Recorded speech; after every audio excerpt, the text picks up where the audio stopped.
श्रीकृष्ण श्रीकृष्ण श्रीकृष्ण श्रीकृष्ण गुरुर्ब्रह्मा गुरुर्विष्णुः गुरुर्देवो महेश्वरः गुरुः साक्षात् परं ब्रह्म तस्मै श्री गुरवे नमः तस्मै श्री गुरवे नमः। हरि ओम तत्सत्। विवेक चूडामणि 103వ శ్లోకం। अंतःकरणमेतेषु चक्षुरादिषु वर्ष्मणि अहमित्यभिमानेन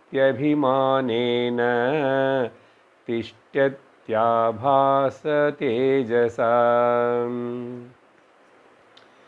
గడిచిన కొన్ని శ్లోకాలలో శంకరాచార్యులు వారు మన యొక్క రియల్ బయోడేటా ఏమిటి, ప్రొఫైల్ ఏమిటని చెప్తున్నారు.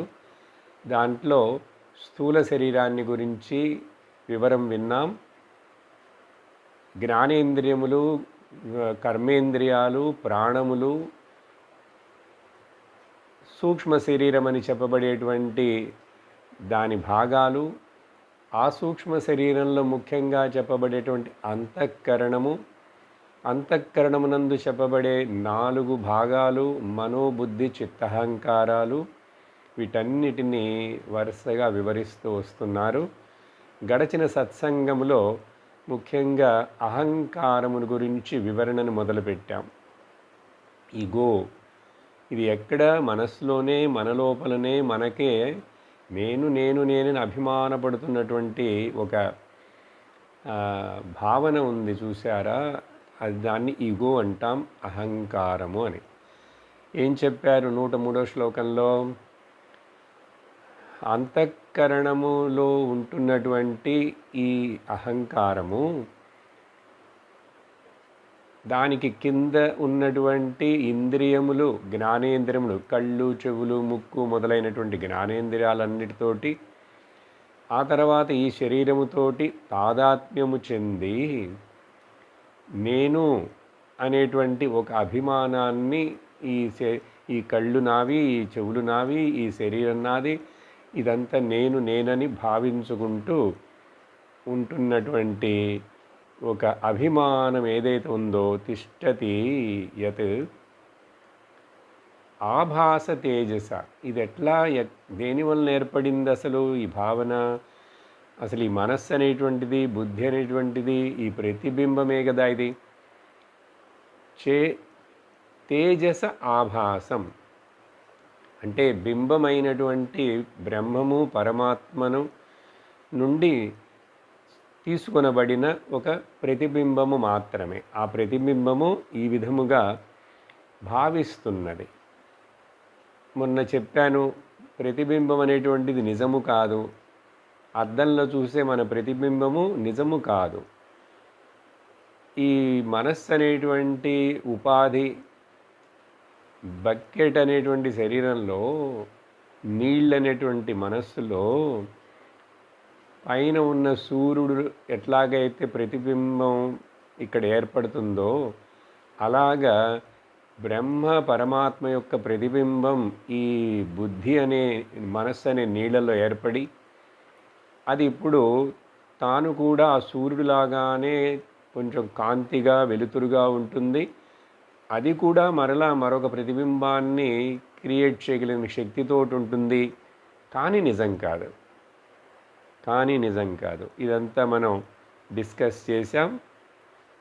ఈరోజు ఆ పై శ్లోకాలలో కూడా, ఇంకా 2 శ్లోకాలలో ఈ అహంకారాన్ని గురించే ఇంకొంచెం వివరిస్తున్నారు.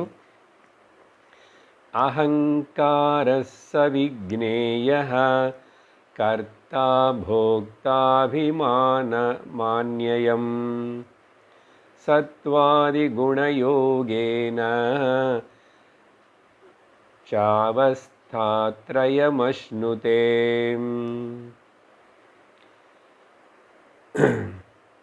అహంకారం అనేది ఏమిటని ఈ విధంగా ఇంకా కరెక్ట్గా తెలుసుకో. శరీరముతో తాదాత్మ్యము చెంది ఇక్కడ నేను అనేది మాత్రమే భావన కాకుండా నేను కర్తను, నేను భోక్తను అని అభిమానపడుతూ ఏదైతే ఉన్నదో అది అహంకారమని తెలుసుకో. ఇది సత్వ రజస్ తమో అనే 3 గుణములతోటి చేరి 3 అవస్థలను అది పొందుతున్నది. 3 అవస్థలు ఆత్మకి కాదు. అవస్థత్రయ సాక్షి ఆత్మ, ప్యూర్ కాన్షియస్నెస్, నిజమైన నేను మూడిటిని చూస్తున్న సాక్షిగానే ఉన్నాను. కానీ ఆ 3 అవస్థలు ఎవరికి వచ్చి అవి పోతున్నాయి? ఈ అభిమానపడుతున్నటువంటి ఆ బుద్ధి, మనస్సు, దానికి ఏర్పడుతున్నాయి. శరీరానికి కూడా పాపం తెలీదు.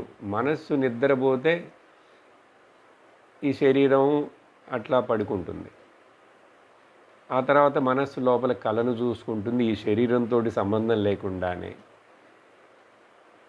ఆ కళను, నిద్రను, మన మెలకువను కూడా వదిలేసి నిద్రలోకి కూడా వెళుతుంది. కాబట్టి ఈ 3 అవస్థలు ఏర్పడుతున్నటువంటిది ప్రకృతికి చెందినటువంటి మ్యాటర్ అయినటువంటి గ్రాస్ మ్యాటర్, సటిల్ మ్యాటర్, ఈ వీటికి ఏర్పడుతున్నది, ఈ అహంకారానికి ఏర్పడుతున్నది. కాబట్టి ఆ మనస్సు ఎప్పుడైతే అణిగిపోతున్నదో నిద్రలో, ఆ అహంకారం కూడా తత్కాలమునకు అణిగిపోతున్నది. ఈ విధంగా 3 గుణముల యొక్క స్వభావముచే మెలుకులో ఉన్నప్పుడు రజోగుణం అని చెప్పాలి. ఎందుకంటే యాక్టివ్గా ఉంటున్నాం కదా. మెలుకుతో ఉన్నప్పుడు సత్వగుణం అని చెప్పాలి. కలలో ఉన్నప్పుడు రజోగుణం అని చెప్పాలి. నిద్రలో ఉన్నప్పుడు తమోగుణం అని చెప్పాలి. లేక మెలుకులో సత్వరజస్ గుణముల యొక్క కాంబినేషన్ అని చెప్పచ్చు. అలాగే కలలో ముఖ్యంగా అక్కడ సత్వగుణము కంటే కూడా రజోగుణము, ఎందుకంటే మైండ్ డైనమిక్గా పనిచేస్తున్నది అక్కడ కలలో. మొత్తానికి 3 గుణాలతోటి తాదాత్మ్యం చెంది 3 అవస్థలను పొందుతున్నది. భోక్త, కర్త అని. మళ్ళీ మెళుకు వచ్చిన తర్వాత నేను చేస్తున్నాను, నాది అని చెప్పి నేను డూయర్ని ఎంజాయర్ని అని భావిస్తుంటుంది ఈ అహంకారము కదా. ఆ తరువాత శరీరం చూడండి, దానంతట తానుగా అదేం చెప్పదు పాపం. ప్రాణాలు కూడా ఆకలి అయితే అది తెలియజేస్తున్నాయి అంతే. కాబట్టి ఏ కన్ను కానీ, ముక్కు కానీ, చెవు కానీ, శరీరము తనకు తానుగా ఏమీ అది చెప్పదు. కానీ మనస్సుకు చెప్పి మనస్సులో భావించేటట్లుగా జరుగుతున్నది ఆ ఇన్ఫర్మేషన్ వలన. అప్పుడు భావిస్తున్నది, ఫీల్ అవుతున్నది, దీనికి వచ్చే కష్ట సుఖాలను అనుభవిస్తున్నది అన్నీ కూడా ఈ అహంకారమే. అలా చెప్పిన తర్వాత 105వ శ్లోకంలో విషయాణమానుకూల్యే సుఖే దుఃఖే విపర్యయే సుఖం దుఃఖం చ తద్ధర్మః సదానందస్య నాత్మనః. ఎప్పుడైతే ఈ అహంకారము, మనోబుద్ధి ఇవన్నీ కలిసి ఈ శరీరముతోటి, ఇంద్రియములతోటి తాదాత్మ్యం చెంది మెలుకులో ఉన్నప్పుడు బయట విషయాలతోటి ఇంటరాక్ట్ చేయటం మొదలుపెడుతుంది. ఆ బయట విషయాలన్నీ కూడా అనుకూలంగా ఉంటే అవన్నీ విషయాణం అనుకూలంగా నాకు కావలసినవి అనుకూలంగా వస్తున్నాయి, అన్ని టైంకి జరుగుతున్నాయి అనుకున్నవన్నీ అట్లా అంటే అది సుఖంగా ఫీల్ అవుతుంది, హ్యాపీగా ఉంది. అదే విపర్యయంగా అనుకున్నది ఏది రావటం లేదు, జరగవలసిన టైంకి జరగట్లేదు, ఇవ్వవలసిన వాళ్ళు ఇవ్వట్లేదు, తీసుకుపోవాల్సింది తీసుకుపోవటం లేదు. ఇట్లా విపర్యముగా అయినప్పుడు దుఃఖి అవుతుంది. అప్పుడు సుఖి, దుఃఖి, miserable one and joy, happy being. Miserable and enjoyable. ఈ రెండు అవుతున్నది ఎవరంటే ఈ అహంకారమే. అప్పుడు ఈ సుఖం దుఃఖం అని రెండు వస్తున్నాయే పోతున్నాయి. ఎప్పుడూ అందరికీ సుఖమే ఉండదు మనస్సులో, ఎప్పుడూ అందరికీ దుఃఖమే ఉండదు. ఈ సుఖ దుఃఖాలు వస్తూ పోతూ ఉంటాయి. బికాజ్ అవి ద్వంద్వములుగా ఈ ప్రకృతిలో ఉన్నాయి కాబట్టి. అప్పుడు ఈ సుఖ దుఃఖాలు అనేటువంటి ఈ ధర్మం ఉందే, ఇది సదానంద ఆత్మకి చెందినవి కాదు. నిజమైన నాకు చెందినవి కాదు.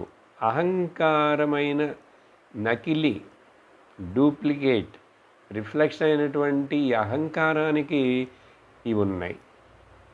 అందుకని నిద్రలో మనకు దుఃఖమే లేదు. మరి అప్పుడు సుఖము కూడా లేదంటే సుఖమా చెప్పబోతారు తర్వాత. ఏ ఇంద్రియ విషయములు లేకుండా నువ్వు సుఖంగా ఉంటున్నావు ఆనందంగా. కాబట్టి ఈ సుఖ దుఃఖ ధర్మాలు అహంకారమునకు చెందినవి. శరీరానికి కూడా పాపం తెలియదు. అదికి ఏదో ప్రాబ్లం వస్తే నొప్పి అది లోపల మనస్సుకు తెలుస్తుంది. ఆ మనస్సు తర్వాత ఇంకా ఫీల్ అవుతుంది, అహంకారం ఫీల్ అవుతుంది, భయపడుతుంది, బాధపడుతుంది, తొందరపడుతుంది, టెన్షన్ పడుతుంది, అన్నీ అవుతాయి. అలా చెప్పిన తర్వాత కానీ నిజమైన ఆనందం అనేది ఎక్కడుందో తెలుసా? ఎవరి దగ్గర ఉందో తెలుసా? ఈ వచ్చిపోయే సుఖ దుఃఖాలు, ఆనందము ఇవి ఫ్లీటింగ్, వస్తుంటాయి పోతుంటాయి. కానీ నిజంగా అసలు ఒకవేళ సుఖం వస్తున్నది బయట విషయంలో నుంచి అన్నా కూడా అది నిజంగా ఆ బయట విషయంలోనో ఆ ఇంద్రియంలోనో అది మనస్సులోనో లేదు. అది ఆత్మలో ఉన్న సుఖమే, ఆనందమే. వీటిల్లో బయట విషయాలలో కొంచెం కొంచెం రిఫ్లెక్ట్ అవుతున్నది ఆనందం కూడా. కాబట్టి మనందరికీ నిజంగా ఆనందం అనేది మనమే సోర్స్. చదువుతాం 106 నుంచి 107 శ్లోకాల వరకు ఇన్ఫినిట్ లవ్ అంటే ఏమిటి, నా నిజస్వరూపమే, ఆ ఆత్మనైనటువంటి నేనే ప్రేమ స్వరూపుడను. నారద భక్తి సూత్రంలో చూసాం, నేనే ఆనంద స్వరూపుడను. ఎక్కడ ప్రేమ ఉంటుందో అక్కడ ఆనందం ఉంటుంది, ఎక్కడ ఆనందం ఉంటుందో అక్కడ ప్రేమ ఉంటుంది. కాబట్టి నాకు ఈ వస్తువుల మీద ప్రేమ ఉన్నది, ఆ వస్తువులంటే నాకు ఇష్టం, వాళ్ళంటే నాకు ఇష్టం అని ఇలా చెప్తుంటామా లోకంలో? ఇవన్నీ నిజం కాదు. ఇవన్నీ నిజం కానే కాదు.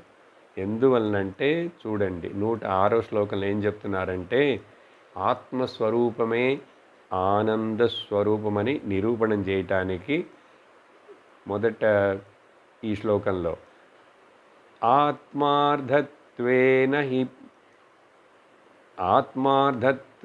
హి ప్రియాన్ విషయోన స్వతః ప్రియః స్వత ఏవ హి సర్వేషాం ఆత్మా ప్రియతమో యతః తత ఆత్మా సదానందః నాస్య దుఃఖం కదాచన. చాలా ముఖ్యమైనటువంటి విషయం, స్టేట్మెంట్. యుక్తిపూర్వకముగా లాజికల్గా కూడా చూస్తే మనం అర్థమవుతుంది అని చెప్పి ఇక్కడ అసలు నిజమైన నా యొక్క స్వరూపం ఏమిటో తెలుసా? సదానందం. ఇది చాలా ముఖ్యమైన వార్త. ఈ పదం మళ్ళీ మళ్ళీ 2 సార్లు వస్తుంది. ఇప్పుడు ఎప్పుడూ ఆనందంగానే ఉన్నాను. ఎప్పుడు ఆనందంగా ఉన్నటువంటి నేనే నా ఆనందాన్నే ఆ బాహ్యమైన చిన్న చిన్న ఇంద్రియ విషయాలతోటి సంబంధం కలిగినప్పుడు వాటిని ప్రకాశింపజేస్తున్నప్పుడు నా ఆనందమే అక్కడ కొంచెం అట్లా చిందుతున్నది, అలా ప్రకాశిస్తున్నది. కాబట్టి ఆత్మార్థత్వేన హి ప్రియాన్ విషయ.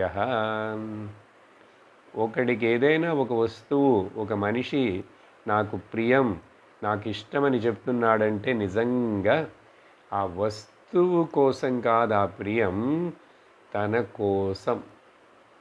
వస్తువు ప్రియం ఇచ్చేదని కాదు, లేక ఆ వస్తువు కోసం ప్రియం కాదు, దాంట్లో లేదు, నాకు ప్రియం. ఆత్మార్థత్వేన ప్రియమే కానీ విషయముల కోసం నా స్వతః ప్రియ. మనిషిని కూడా తీసుకోండి, ఈ విషయాన్ని చాలా చక్కగా వివరిస్తారు బృహదారణ్యకోపనిషత్తులో. అందుకని 106, 107 శ్లోకాలు కూడా కలిసి ఈ విషయాన్ని మాట్లాడుతున్నాయి. ఇక్కడ ఇప్పుడు యుక్తిపరముగా చూస్తే నాకు నిజంగా నా మీద ప్రేమ, నా కోసం ప్రేమ, నాకు తగినట్లుగా అవి నాకు అనుకూలంగా ఉంటే వాటిని నేను ప్రేమిస్తాను, ఇష్టపడతాను. కానీ నిజంగా ప్రేమ ఎవరు? ఆత్మార్థత్వేన. అందుకని స్వతః ఏవ హి విషయం ఆత్మా ప్రియతమో యతః. అందుకని విషయములు ఆత్మాకి ప్రియమవుతున్నాయంటే ఏవైనా నాకు అవి నిజంగా ఆ వస్తువులు అవి జడం కదండి, వాటిలో ప్రాణం లేదు, అవి మాట్లాడవు, ఏమి చెప్పవు. మరి అప్పుడు అదే ఆనందం ఇస్తున్నది, నాకు చాలా ఇష్టపడుతున్నానంటాడు. అవి ఎట్లా ఇస్తాయి? ప్రాణం లేని జడ పదార్థాలు, ఇడ్లీ, గులాబ్ జాము, రసగుల్లా, ఏదైనా కానీ అవన్నీ జడం. లేక కొత్త సెల్ ఫోన్ కొనుక్కున్నాను, దాన్ని చూసుకుంటుంటే ఏంటో ఆనందం వస్తుంది. ఆ జడమైన సెల్ ఫోన్ ఆనందాన్ని ఇవ్వగలదా? అలాగే ఈ పదార్థాలు తినేవి కానీ చూసేవి కానీ అన్నీ జడాలే కదా, అదెట్లా ఆనందాన్ని ఇస్తుంది? ఇవ్వదు. అప్పుడు విచారించి చూస్తే ఆనందం నాలో ఉంది, తెలియక నేను అవి ఆనందాన్ని ఇస్తున్నాయని అనుకుంటున్నాను, భ్రమ అని చెప్తున్నారు. ఇప్పుడు ఎందుకు మధ్యలో ఈ ఆనందాన్ని తీసుకొచ్చారు? ఎందుకంటే అహంకారము ఉపాధులకు సంబంధం లేకుండా ఆత్మ అనేది ఒకటి ఉన్నదని చెప్పి గుర్తు చేశారు కదా ఈ సూక్ష్మ శరీరాన్ని గురించి మాట్లాడేటప్పుడు, లింగదేహాన్ని గురించి మాట్లాడేటప్పుడు. మరి ఇప్పుడు ఇక్కడ అది కూడా చెప్పాలి కదా, ఈ సుఖదుఖాలు అనుభవిస్తున్నటువంటి అభిమాని అహంకారము అది నిజమా, లేక నిజంగా సుఖమున్నది బయట వస్తువుల్లో ఏదైనా అంటే అది ఎక్కడి నుంచి వస్తున్నదంటే అప్పుడు ఆత్మ. అందరు ఇష్టపడేటువంటిది, అందరికీ ప్రీతమైనటువంటిది వాళ్ళ ఆత్మ. తతః ఆత్మ సదానంద.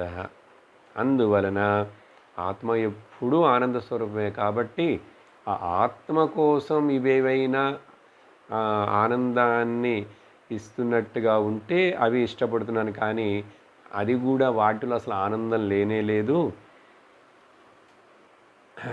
అటువంటి నా నిజస్వరూపంలో ఎన్నటికీ ఎప్పుడు కూడా దుఃఖం అనేదే లేదు. అక్కడ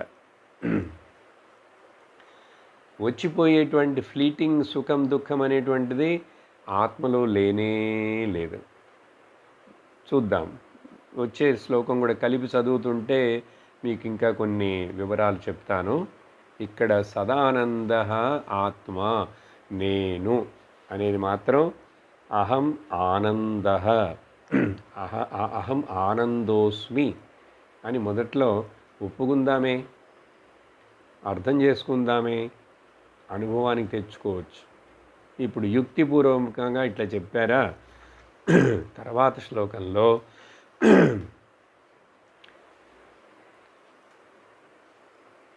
శృతి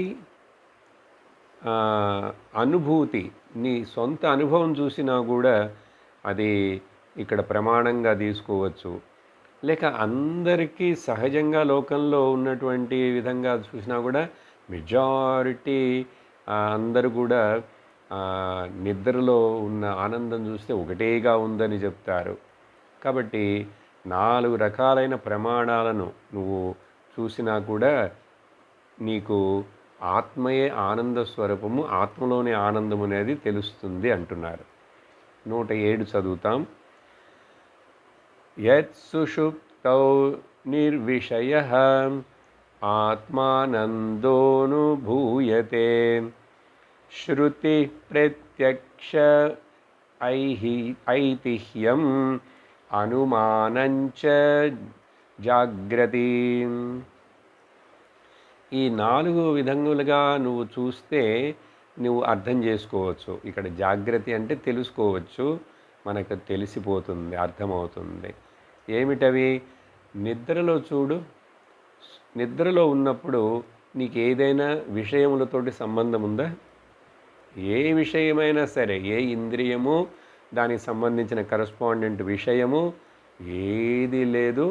ఆ విషయాలని పెట్టుకొని అట్లా పాకులాడేటువంటి ఆ మనస్సు అక్కడ లేదు. కాబట్టి నిర్విషయముగా ఉన్న స్థితి సుషుప్తి, నిద్రలో నువ్వు అసలు నిజంగా మరి ఏమీ లేకుండా, నీ సొమ్ములు లేవు, నీ డబ్బులు లేవు, నీ తినుబండారాలు లేవు, నీ భోగాలు లేవు, మనుషులు లేరు, ఎవరు లేరు, నిద్రలో నువ్వు ఒక్కడివే నువ్వుగానే ఉంటే ఆ నిద్ర ఎందుకంటే అంత ఆనందంగా ఉందని చెప్తారు అందరూ.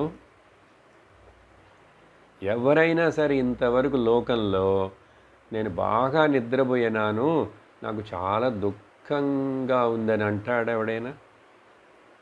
ఒక్కడు, ఎవ్వరు కూడా ఇంతవరకు చెప్పలేదు, ఇంకా చెప్పరు. బాగా నిద్రపోయాను, గాఢ నిద్రపోయాను, I slept like a log అంటే ఇంకా ఆ తర్వాత దుఃఖం అనేది లేదు అక్కడ చెప్పేందుకు. కానీ మరి ఆనందం ఉందంటే ఉంది. అందుకనేగా మళ్ళీ మనం ఇష్టపడి నిద్రకి పోవాలని ప్రయత్నం చేస్తాం. ప్రతిరోజు చూడండి, అసలు చిన్నప్పుడైతే పసిపిల్లలు 18 గంటలు నిద్రపోతారండి. 18 ఏంటి, 20 గంటలు నిద్రపోతారు. ఆ మధ్య మధ్యలో పాలు తాగటానికి అట్లానే తప్ప పసిపిల్లవాడైతే 20 గంటల పైన ఎప్పుడూ పడుకొనే ఉంది. క్రమంగా చూస్తే ఇవి 4 గంటలే ఆ పాలు తాగటం, కొంచెం కళ్ళు తెరవటం, అట్ట చూడటం, ఏడవటం, మలమూత్ర విసర్జనలు. ఈ నెంబరు ఒకవైపు తగ్గిపోతుంది, నిద్ర టైం తగ్గిపోయి జాగ్రత్త అవస్థలో యాక్టివ్గా ఉండే టైం పెరుగుతుంది. అందుకనే పెరగంగా పెద్దవాళ్ళు అయినప్పుడు మనకు 5-6 గంటలు, లేకపోతే మంచి ఆరోగ్యమైన నిద్ర అంటే ఒక 7 గంటలు అంటాం. కానీ 18 గంటలు యాక్టివ్గా మనసు పనిచేస్తుంటుంది. చూసారు ఎంత డిఫరెన్స్ వచ్చేసిందో లాప్ సైడ్గా. కాబట్టి సరే, ఆ నిద్రని ఎందుకు ఇష్టపడతామో, ఒక రోజు నిద్ర తక్కువైపోయిందంటే, ప్రయాణం చేసామంటే వెంటనే దానికి డబుల్ మళ్ళీ ఆ నిద్రని మరుసటి రోజు కంపెన్సేట్ చేస్తే కానీ నీ మనస్సు, శరీరం, కొంచెం అన్ని అవయవములు యాక్టివ్గా పనిచేయవు. ఏమి జరుగుతున్నది అక్కడ? వాటికి ఎక్కడి నుంచి ఎనర్జీ వస్తున్నది? ఏదో ఫిజికల్ రెస్ట్ అని చెప్పకూడదు, మనస్సు కూడా ఫ్రెష్ అవుతున్నది. ఎందుకంటే ఈ సుఖదుఖాలు అనేటువంటి విషయాలు, లోకము, వీటన్నిటినీ మనస్సు అంతా కూడా కొంచెంసేపు సస్పెండ్ అయినప్పుడు, ఏ విషయము లేనప్పుడు, నీ వ్యాపారం లేదు, నీ ఉద్యోగం లేదు, నీ భార్య పిల్లలు ఎవ్వరూ లేనప్పుడు, అది ఆటోమేటిక్గా చూడండి, ఈశ్వరుడు మనకు ప్రకృతిలోనే కొన్ని గంటలు అట్లా పనిచేయగానే నిద్ర వచ్చేస్తుంది.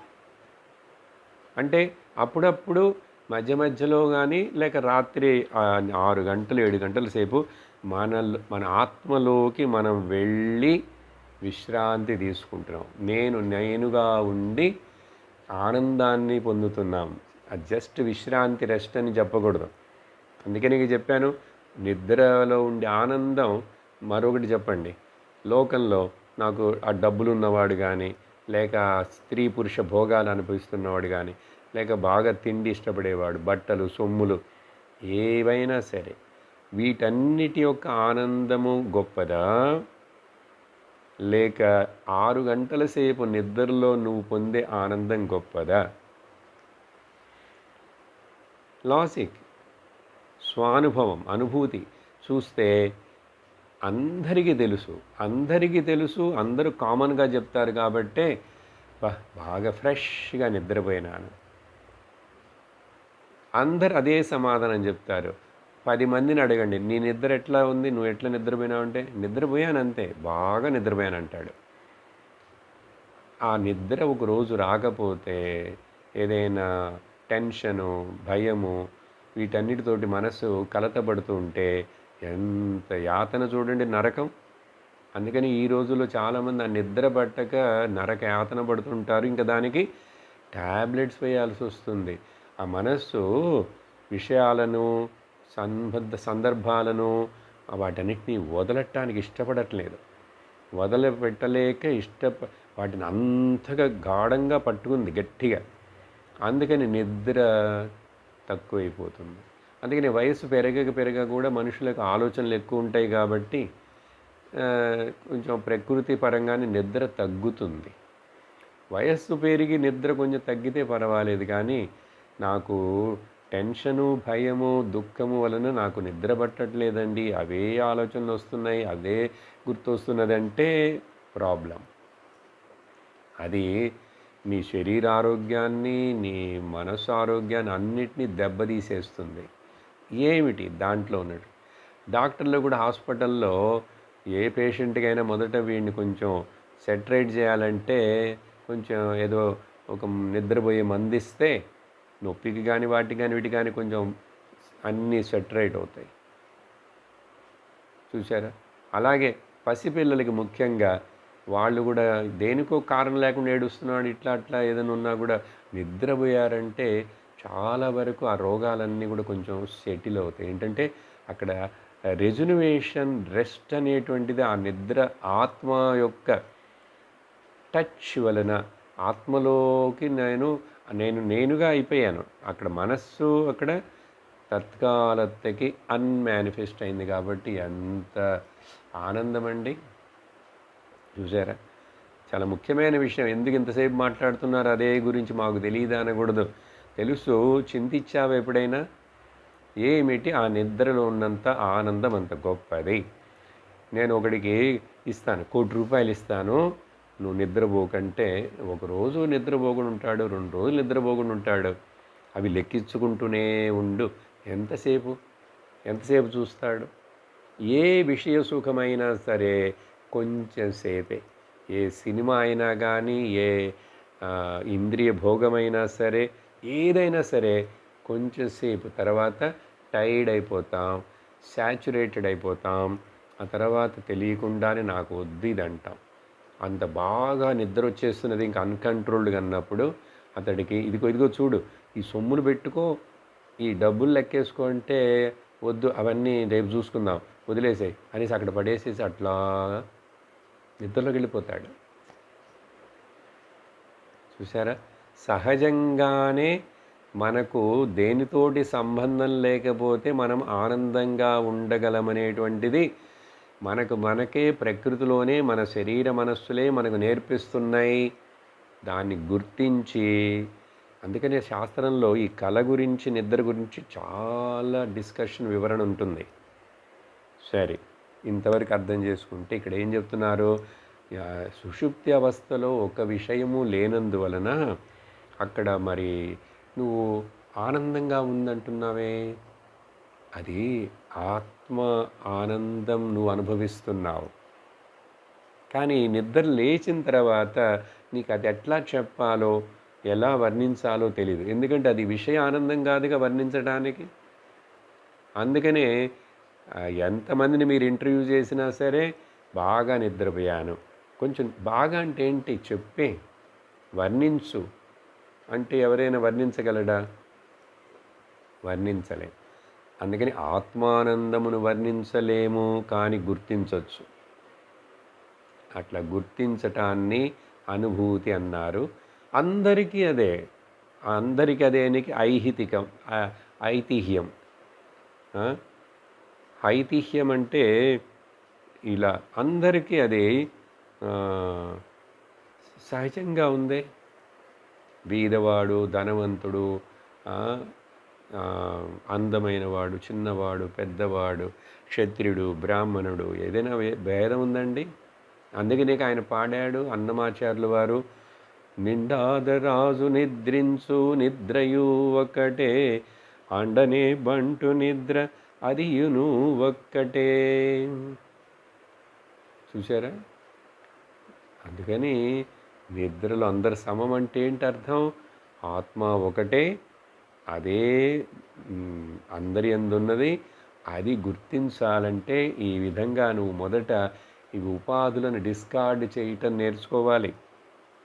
సరే, దీనికి శృతి ప్రత్యక్షం, నేరుగా నువ్వే చూస్తున్నావు. తర్వాత లేక అనుమానం, ఇన్ఫర్ చేసి కూడా నువ్వు తెలుసుకోవచ్చు, అనుమానించి కూడా. తర్వాత అందరికీ ఉన్నది ఐహితికంగా చూసినా కూడా, ఈ 4 విధాలుగా నువ్వు ఎట్లా చూసినా కూడా ఇంద్రియముల సుఖము లేకుండానే, విషయములు లేకుండానే నాకు నేనుగానే ఆనంద స్వరూపుడను అని ఈజీగా తెలుసుకోవచ్చు. కొంచెం చింతించాలి వివేకంతో, అంతే. అలా చెప్పిన తర్వాత ఇప్పుడు ఆత్మ ఆనంద స్వరూపం, సదానంద అనే పదం అది మరలా కూడా వస్తుంది తర్వాత. ఇప్పుడు సరే, మరి నేను సదా ఆనంద స్వరూపుడైనటువంటి ఆత్మనైనటువంటి నేను మరలా ఎందుకు మెలుకు రాగానే, నాకు మైండ్ పనిచేయటం మొదలుపెట్టగానే ఇవన్నీ మొదలవుతాయి మళ్ళీ సినిమా. అప్పుడు నేనేమి, ఎందుకు ఇంత దుఃఖపడాలి, ఎందుకు ఇంత భయపడాలి, ఎందుకు ఇంత ఆరాటపడాలి అంటే అది ఎట్లా జరుగుతున్నది, ఎందువల్ల జరుగుతుందంటే అక్కడ ఒక మాయా అనే ఒక శక్తి ఉన్నది. ఆ మాయా అనే శక్తి అది అజ్ఞానముతో కూడి ఉన్నది. అందుకని ఇప్పుడు నేను మూడో శరీరమైనటువంటి కారణ శరీరం గురించి నీకు చెప్తాను.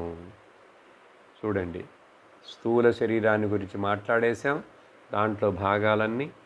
సూక్ష్మ శరీరాన్ని గురించి మాట్లాడేశాం, దాంట్లో భాగాలన్నీ. ఎవరో కాదండి, అక్కడ చూపిస్తున్నానంటే ప్రతి ఒక్కళ్ళవి మనవి, నా బయోడేటా. ఇప్పుడు అసలు ఎందుకు ఈ మొదలైంది ఈ సంసారము, ఈ జన్మించడం, మరలా మరణించటం? మరి పుట్టాను కాబట్టి దుఃఖాలు, సుఖాలు, ఈ భయాలు, బంధాలు అన్నీ వస్తున్నాయి. ఇవన్నీ అసలు ఎందుకు జరుగుతున్నాయి, ఎక్కడి నుంచి మొదలైనవి, వాట్ ఈజ్ ద ఆరిజిన్ అంటే ఆయనకి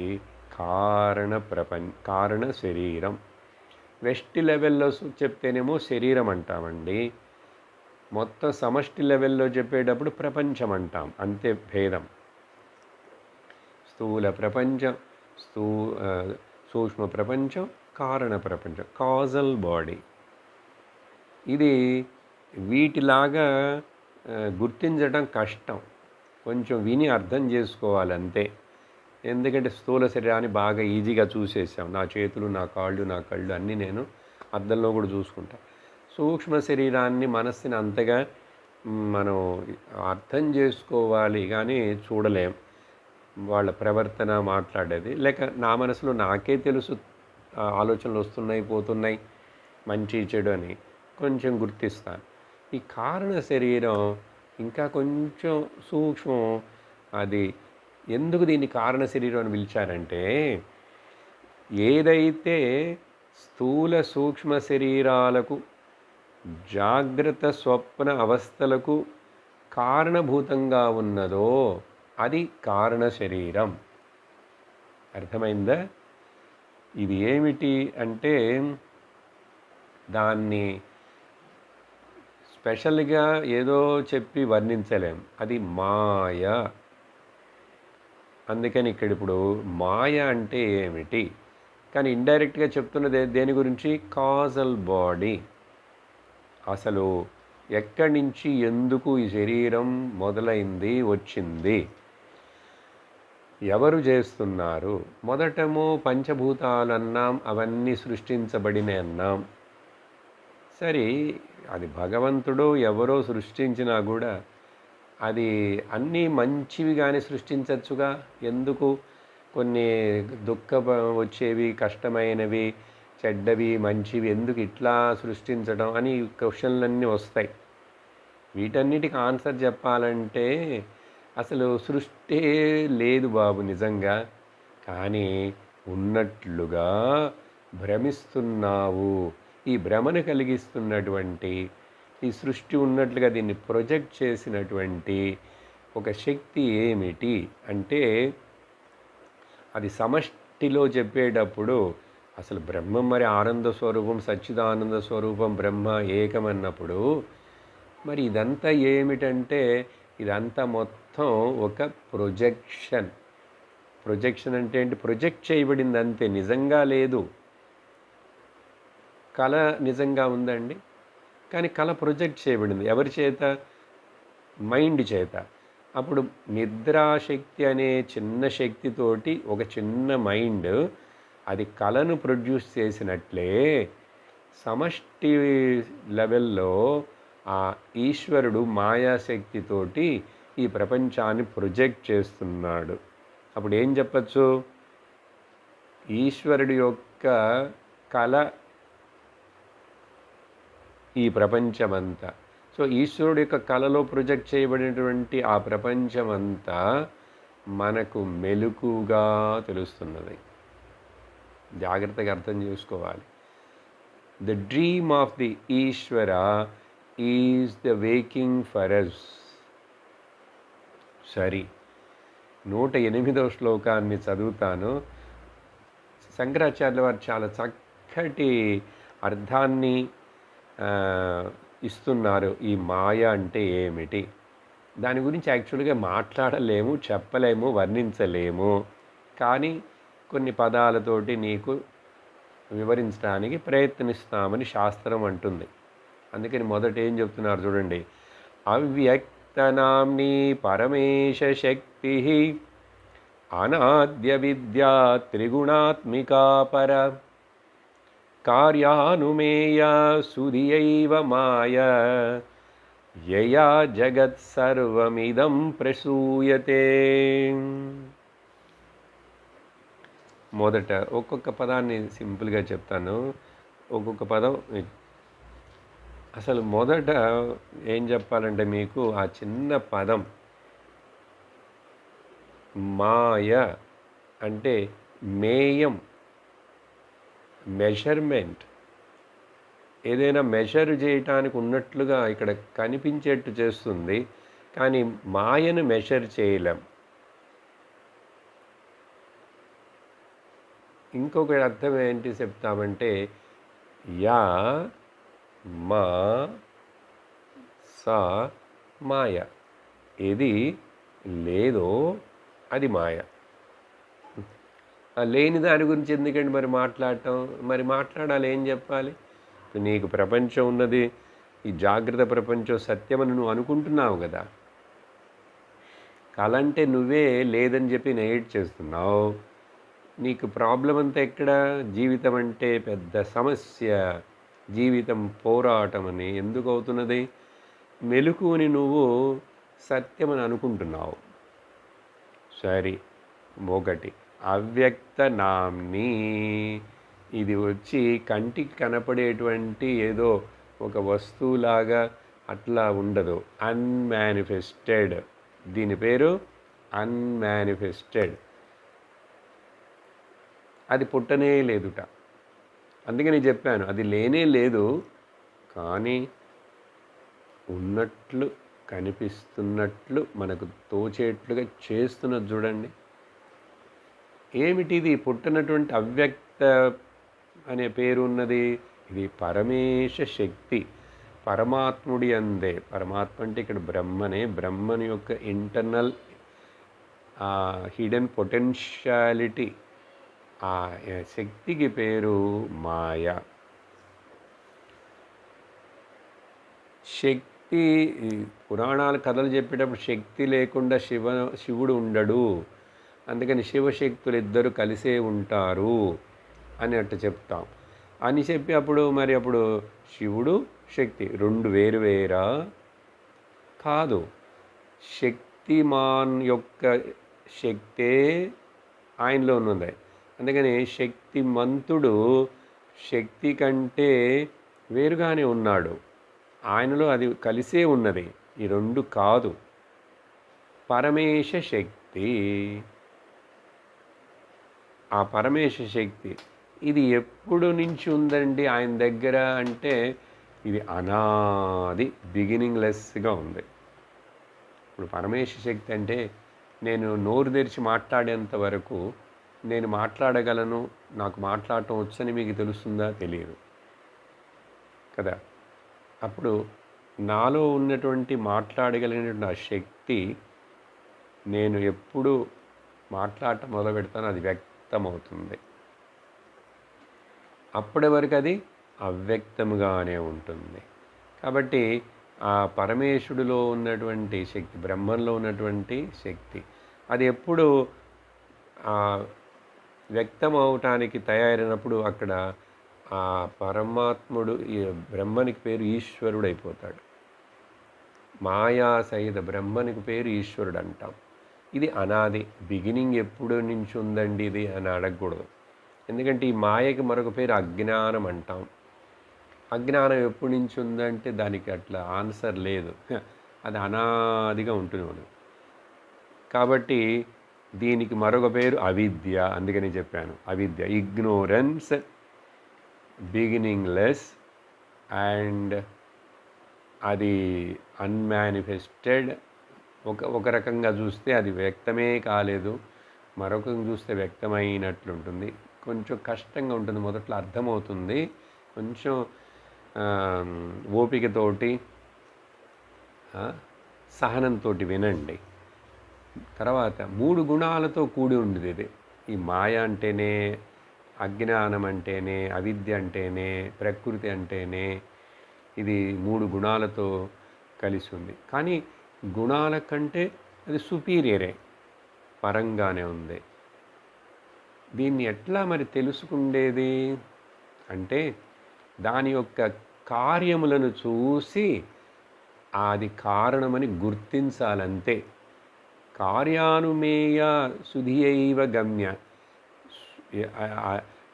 సూక్ష్మమైన వివేకమైన బుద్ధి ఉన్నవాడు ఇక్కడ కార్యమును చూసి, ఎఫెక్ట్స్ని చూసి ద కాజ్ అని చెప్పి అలా గుర్తించాలే కానీ నేరుగా మాయను నువ్వు చూడలేవు, దాని గురించి ఎవరికి చూపించలేవు, ఎక్స్ప్లెయిన్ చేయలేవు. కానీ మాయోడి ఎఫెక్టే ఇదో ఈ ప్రపంచం.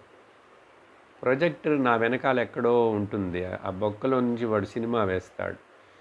అప్పుడు సినిమా ఇక్కడ తెర మీద పడినప్పుడు నేను తెలుసుకోవాలి, అక్కడ ప్రొజెక్టర్ ఉంది, ప్రొజెక్టర్ ఆపరేట్ చేసే అతను ఎవరో ఉన్నాడు, అందుకని ఇక్కడ బొమ్మ కనపడింది. కార్యం చూసి కారణాన్ని గుర్తించాలి. అటువంటి ఈ మాయ చేతనే ఈ జగత్తు మొత్తం ప్రొజెక్ట్ చేయబడింది. ప్రసూయతే, క్రియేటెడ్ అని చెప్పచ్చు, ప్రొజెక్టెడ్ అని చెప్పచ్చు. కానీ అది నిజంగా ఉన్నట్లుగా ప్రొజెక్ట్ అయింది నిజంగా, కానీ లేదు. అసలు మాయకి మరొక అర్థం ఇక్కడ చెప్పలేదు ఈ 3 శ్లోకాల్లో, 108, 9, 10లో. వేరే చోట శంకరాచార్యుల వారు చెప్తారు, అఘటిత ఘటన పటీయసి మాయా. అంటే ఏది అసాధ్యమని మనం అనుకుంటున్నామో అది సాధ్యమైనట్లు కనపడుతుంది. ఏది మనం సాధ్యమవుతుంది అనుకుంటున్నామో అది జరగకుండా అసాధ్యంగా చేసేస్తుంది. అఘటిత ఘటన పటీయసి. అందుకని ఇది ఇంట్లా, ఇది ఇంతే అని మనం చెప్పలేము. లోకల్ అంతే కదండి. ఏం ఇట్లా జరిగింది, ఏం భూకంపం వచ్చింది, ఏం సునామీ వచ్చింది, ఎందుకు వాడు అట్లా తప్పు చేశాడు, వేటికైనా ఆన్సర్లు అన్నీ పర్మనెంట్గా ఉన్నాయా కరెక్ట్గా? నిన్నటి వరకు బాగానే ఉన్నాడు కదా, ఇప్పుడేంటి వెంటనే హార్ట్ ఆగిపోయింది పోయాడు. ఇట్లా ఎన్నిటికో మనకు సమాధానాలే దొరకవు కదా. కాబట్టి కానీ ఇప్పటికి ఉన్నట్లుగా ఉంది, ఈ ఉన్నట్లుగా కనపడేట్లుగా చేస్తుంది కానీ నిజంగా లేదు. అలాంటిది ఈ మాయ. కొంచెం కన్ఫ్యూజన్గా ఉంటుంది ఈ కారణ శరీరం కానీ మాయను గురించి మాట్లాడితే. అందుకని అద్వైతం శంకరాచార్యులు వారు మనల్ని అందరినీ వేరే జనాలందరూ ఏమంటారంటే వీళ్ళు మాయావాదులు అంటారు. ఈ మాయను ఒకటి పెట్టుకొని మధ్యలో వాళ్ళు ఏదో మాట్లాడుతూనే ఉంటారు, క్లాసులు తీసుకుంటూనే ఉంటారు అని చెప్పి కామెంట్ చేసే వాళ్ళు కూడా ఉన్నారు. చేయనండి, వాళ్ళు చేస్తే మనకేంటి, నాకు తెలియాలి నేను ఏం వింటున్నాను, ఏం చదువుతున్నాను, ఏం అర్థం చేసుకున్నాను, ఏమి పొందుతున్నాను, ఏమి పొందాలి, అసలు లక్ష్యం ఏమిటి, నాలో ఉన్న కన్ఫ్యూషన్లు సందేహాలన్నీ పోతున్నాయా లేవా, ఇవన్నీ గుర్తించాలి. అందుకని మెకానికల్గా చేసే పని కాదు ఈ శాస్త్రం చదవడం అంటే.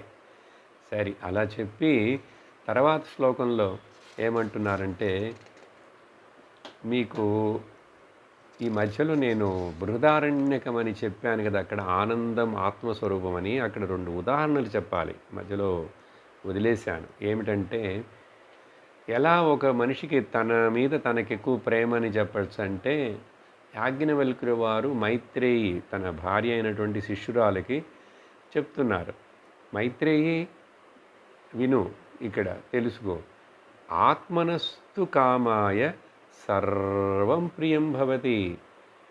ఒకడికి అని చెప్పి ఆ స్టేట్మెంట్ తర్వాత అర్థమైంది మీకు, ఒక్కొక్కడికి తన ఆత్మ కోసం తన మీద తనకు ప్రేమ ఉంది కాబట్టి తన ఆత్మ కోసం ఇతరులు ఇతర వస్తువులు ప్రియమైనట్లుగా అనిపిస్తుంది, కానీ నిజంగా ప్రేమ ఎవరి మీద? ఆత్మ మీద.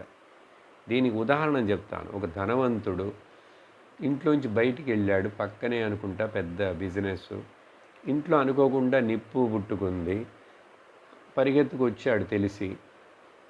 బై ద టైం ఈ ఇండ్లు లోపలికి ప్రవేశించడానికి కష్టమయ్యేట్లుగా నిప్పులు అన్ని చుట్టుపక్కల పట్టుకున్నాయి. ఆ ఒక రూమ్లో ఒక చోట ఆ చిన్న పిల్లవాడు నిద్రపోతున్నాడు. ఇప్పుడు ఇతడు అరుస్తున్నాడు, ఈ ధనవంతుడు వ్యాపారి, ఎవరైనా రండి ప్లీజ్, మా అబ్బాయిని రక్షించండి, మా పిల్లవాడిని లోపల చిక్కుకుపోయినాడు, ఎంత ధనం కావాలన్నా సరే నేను 5 కోట్లు ఇస్తాను అని చెప్తున్నాడు. ఏమర్థమవుతుంది ఇక్కడ? ఎవరో వచ్చి నీ పిల్లవాడిని రక్షించడానికి నువ్వు 5 కోట్లు ఇస్తానంటున్నావు, నువ్వే లోపలికి వెళ్ళి దూకి వెళ్ళొచ్చుగా. ధైర్యం లేదని కాదు, ఆత్మనస్తు కామాయ ప్రియం భవతి, నా జీవితం, నా ప్రాణం, నాకు నేను అనేటువంటిది నాకు చాలా ముఖ్యం. కానీ లోకంలో ఏవో కొన్ని మీరు ఎగ్జాంపుల్స్ చెప్పచ్చు. ఒక ప్రేమికుడు ఆ ప్రేమికురాలు కోసం విషం తాగి చచ్చిపోయాడు, త్యాగం చేశాడు, చూశారా? అవన్నీ యూస్లెస్ ఎగ్జాంపుల్స్, అవన్నీ తీసుకోకూడదు అట్లా. అది గొప్ప విషయం కాదు, ఏమీ కాదు. అందుకని ఎక్కడో ఎవరో ఒక్కడు చేశాడంటే అది కాదు. జనరల్గా ఆలోచించండి, నా మీద నాకు నా బతుకు, నా జీవితం, నా ఆత్మ మీద నాకు ప్రేమ కాబట్టి నేను డబ్బులు ఇస్తాను, మీరు రక్షించండి అని అంటాడు. మరొక ఎగ్జాంపుల్ ఏం చెప్పాలంటే, ఆనందం అనేటువంటిది బయట ఎక్కడా లేదు, నీలోనే ఉందని చెప్పాం కదా, దానికి ఒక ఎగ్జాంపుల్. దీన్ని ఏమంటారంటే డాగ్ లాజిక్. ఈ కుక్కట బజార్లో వీధుల్లో తిరిగే కుక్కలు, దానికి ఒక ఎండిపోయిన ఎముక ముక్క దొరికిందండి, డాగ్ బోన్ లాజిక్. ఎండిపోయిన ఎముక ముక్క, అదేదో కొంచెం వాసన వస్తున్నది, మాంసంలాగా అనిపించింది. అది పట్టుకొచ్చి ఎవరు చూడని చోట దూరంగా వెళ్ళి ఒక చెట్టు కింద ఎక్కడో కూర్చొని కాళ్ళతో పట్టుకొని దాన్ని కొరకటం మొదలు పెడుతుంది. చాలాసేపు కొరుకుతుంటుంది. దాంట్లో ఏమీ లేదు, ఎండిపోయిన ఎముక. చూసేవాళ్ళకి మనకు తెలుసు, మరి ఆ డాగ్కి తెలియదా? తెలీదు.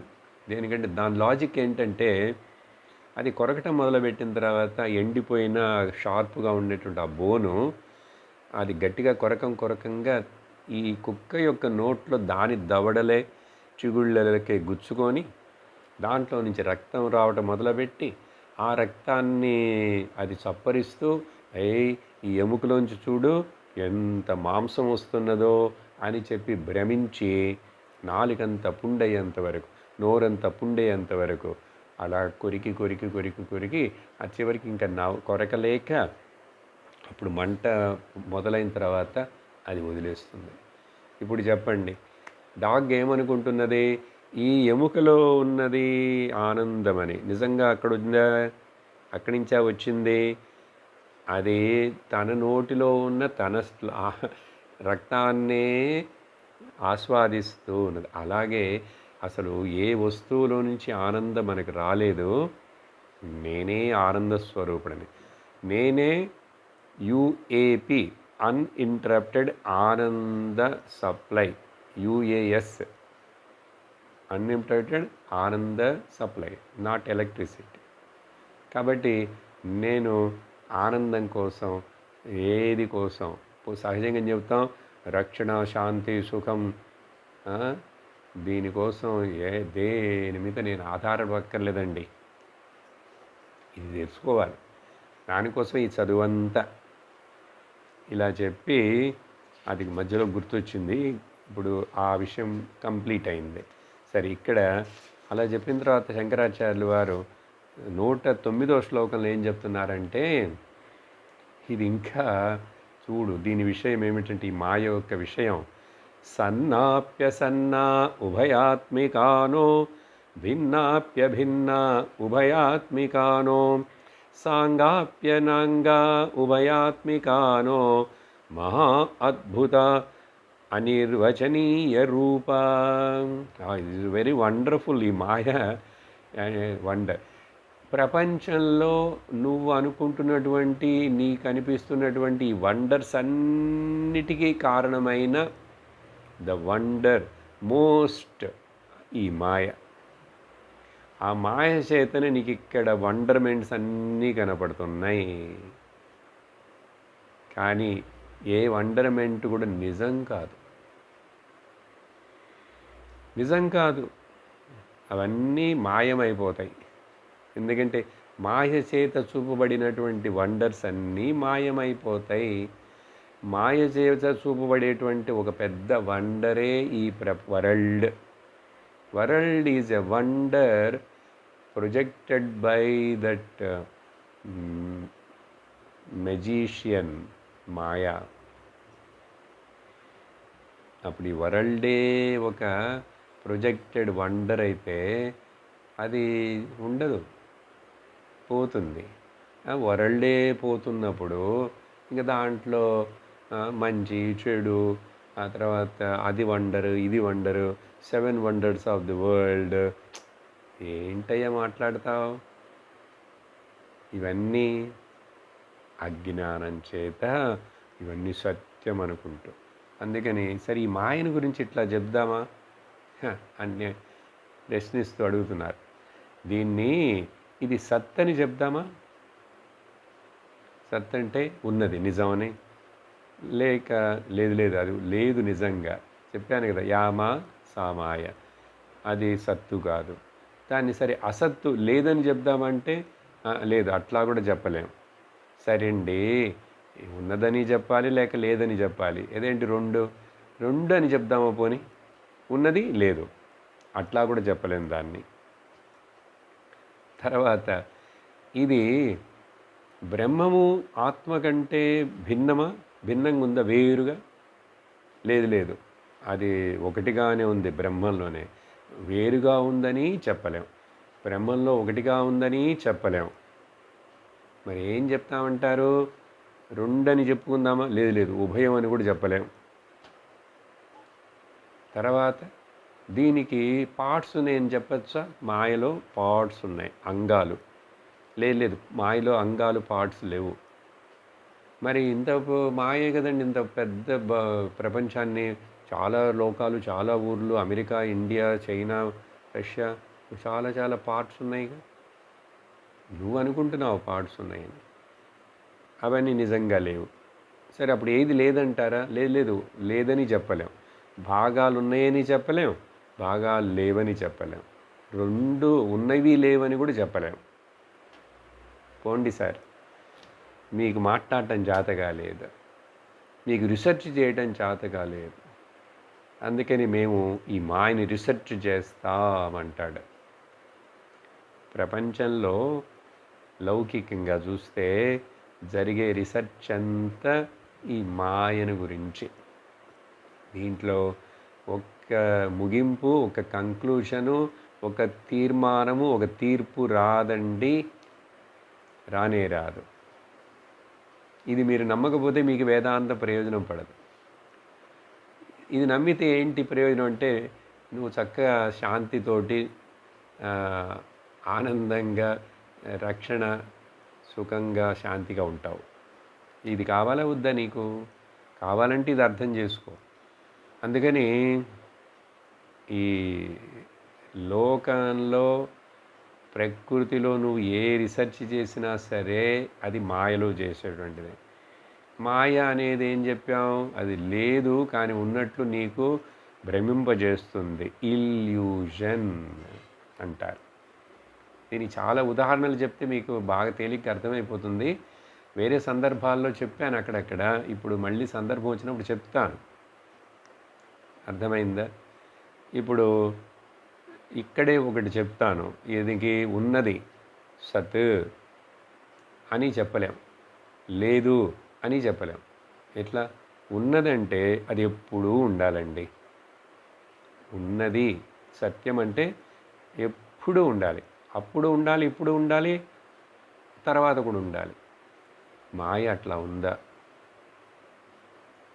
నిన్ను భ్రమింపజేసి కష్టపెట్టేటువంటి ఈ మాయా ప్రపంచం నీ నిద్రలో ఉందా అని అడుగుతున్నాను. నిద్రలో మాయ ఉన్నదా? సో నిద్రలో నీకు దేనికి సమాధానం నువ్వు చెప్పలేవు. దేని గురించి అడిగినా సరే, నీ డబ్బులు ఉన్నాయా నీకు తెలియదు, నీ భార్య ఉందా నీకు తెలియదు, నీ ఇల్లు వాకిళ్ళు తెలియదు. ఏమీ తెలియదంటే ఏమీ లేదనే అర్థం. అప్పుడు అక్కడ మాయ కూడా లేదు, కానీ ఆనందంగా ఉన్నావు. అది ఇంపార్టెంట్ క్వశ్చన్. ఏది లేదు, అక్కడ మాయ కూడా లేదు కాబట్టే నువ్వు ఆనందంగా ఉన్నావని వెలుగు వచ్చిన తర్వాత నీకు ఖచ్చితంగా తెలుస్తున్నది. అది నువ్వు ఇష్టపడుతున్నావు. చూసారు? సో సరే, మరి లేదంటే లేదని చెప్పేచ్చుగా. అట్లా చెప్పలేమంటుంటే మరి అది కనిపిస్తుంది. ఎలా? ఉదాహరణ చూడండి. ఎండమావులు ఉన్నాయా లేవా? ఉన్నాయి. కానీ విచారించి చూస్తే లేవు. సరే, అవి ఉన్నాయి లేవని చెప్పచ్చా? ఉంటే నీకు దాహాన్ని తీరుస్తున్నాయా ఎండమావులు? ఉంటే ఎప్పుడు ఉంటున్నాయా? ఒక ఎండాకాలంలో మధ్యాహ్న సమయంలో తారు రోడ్డు మీద నువ్వు హైవేలో వెళుతున్నప్పుడు అక్కడ కనపడ్డాయి అంటావు. ఉన్నాయి, నీకు ఉన్నట్లు కనిపించినాయి. కానీ మబ్బులు పడితే ఉన్నాయా? లేక ఆ ఎండమావులకు దగ్గరికి వెళితే ఉన్నాయా? లేవు.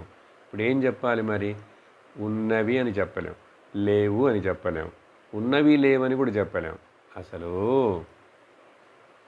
ఈ క్వశ్చన్ ఎందుకు వస్తున్నదంటే, నాకు మరి తెలిసింది కదండి. మీకు కళ్ళకో చెవులకో ఏదైనా అనుభవం పడినంత మాత్రాన అది నిత్యము సత్యమని అనుకోకు. ఇదే పెద్ద పిట్ ఫాల్. ఇట్లా ఎన్నో ఉదాహరణలు చెప్పాము ఇంతకుముందు. ఆకాశానికి నీలం రంగు ఉందండి, ఉంది, నేను చూస్తున్నానుగా. సైన్స్ ఏం చెప్తున్నది? దగ్గరికి వెళ్ళి చూడు, రీసెర్చ్. ఆకాశానికి రంగు లేదు. ఇంద్రధనుస్సు ఉందండి, అది నిజమా అండి? 7 రంగులు అంటాడు. అక్కడ ఉన్నాయి ఆ రంగులు. వెళ్ళి 7 రంగులు పట్టుకురా. ఏదైనా చెయ్యి, ఫోటో తీసుకోవచ్చు, కానీ అక్కడికి వెళితే లేవు. చూసారా? ఇట్లా అనేక ఉదాహరణలు. భూమి తిరుగుతున్నదా, నిలకడగా ఉందా అంటే అనుభవమేమో నిలకడగా ఉంది, కానీ శాస్త్రము సైన్స్ ఏమో భూమి గిరగిర గిరగిర తిరుగుతున్నదట. మరేంటి? సత్యం ఒక రకంగా ఉంది, అనుభవం ఒక రకంగా ఉంది. ఎట్లాగండి నమ్మేది ఇది? అది ఇది నమ్మకు. సత్యం అనేది అసలు వేరుగా ఉంది.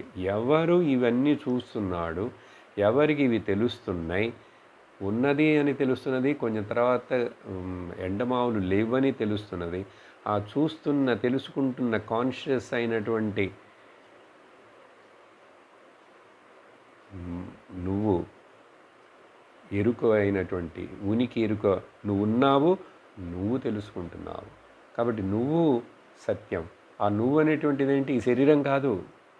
సచ్చిదానంద రూపాయ. అర్థమైందా ఇప్పుడు? ఇట్లా ఉదాహరణలు చాలా ఇవ్వచ్చు, ఈ భాగాలను గురించి కూడా ఇవ్వచ్చు. ఇప్పుడే మీకు అర్థం అయి ఉంటుంది. తర్వాత 110 కూడా చెప్పేస్తే ఈ మాయ గురించి ఇక్కడ విషయం అవుతుంది. శుద్ధాద్వయ బ్రహ్మ విబోధనాశ్య సర్వభ్రమో రజ్జు వివేకతో యథా రజస్తమ సత్వమితి ప్రసిద్ధాః గుణాస్తదీయాః ప్రతిథైః స్వకార్యైః. ఇక్కడ శుద్ధ అద్వయ బ్రహ్మ, అది అసలు నేను శుద్ధం అంటే నాకు గుణాలు లేవు, నాలో వికారాలు లేవు, నేను సుఖదుఖాలు లేవు, శుద్ధ ఒకే ఒకటిగా ఉన్నా. ఇక్కడ మళ్ళీ చాలామంది లేరు, మరిన్ని లేవు. అద్వయమైన బ్రహ్మము, పెద్దవాటన్నిటి కంటే పెద్దది, ఒకే ఒకటి, సత్యం జ్ఞానం అనంతం బ్రహ్మ. కానీ ఈ విబోధం, ఈ విశేషమైన బోధం, ఇది నాకేం తెలియట్లేదు. మరి ఇక్కడ ఎందుకు ఇంత కష్టపడుతూ ఇంత తంటాలు పడుతున్నాను? ఒకే తంటాలు. ఎందుకంటే నువ్వు ఇదేని చెప్పి నీకు ఆ బోధం లేకుండా అయిపోయింది. బోధం నాశనమైన వలన అన్ని అనర్థాలు, అన్ని పితలాటకాలు, అన్ని సర్వభ్రమ, అంత భ్రమే. ఇప్పుడు భ్రమ అంటే ఏంటి? భ్రాంతి, లేనివన్నీ ఉన్నట్లుగా, ఉన్నవన్నీ లేనట్లుగా. బ్రాందీ తాగిన వాడికి ఏమొస్తుందండి? భ్రాంతి వస్తుంది. అందుకని వాడికి అన్నీ ఏవేవో కనపడుతుంటాయి. వాడే ఎక్కడో ఆకాశంలో ఎగురుతున్నట్లుగా అనుకుంటూ ఫీల్ అవుతుంటాడు. సో సర్వభ్రమ. అప్పుడు ఆ సర్వభ్రమ మొత్తం ఎప్పుడు పోతుంది? ఎప్పుడైతే నువ్వు తాడును చూసి పాము అనుకున్నావు చూడు,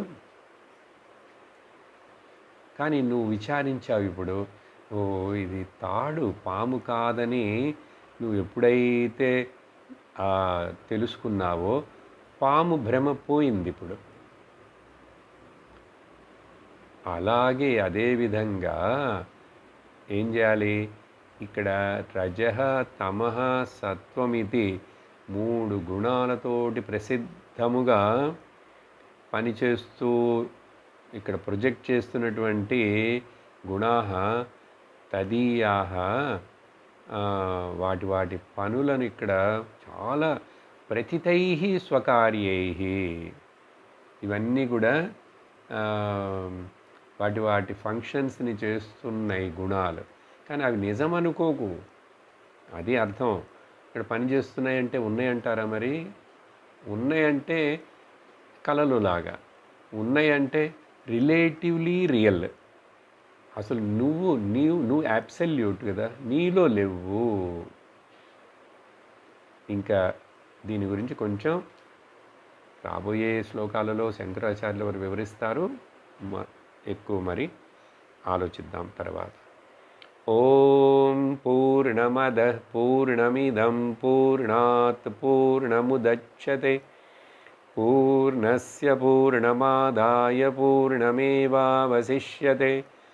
ఓం శాంతి శాంతి శాంతి. హరి ఓం శ్రీ గురుభ్యో నమః. హరి ఓం. హరి ఓం తత్సత్.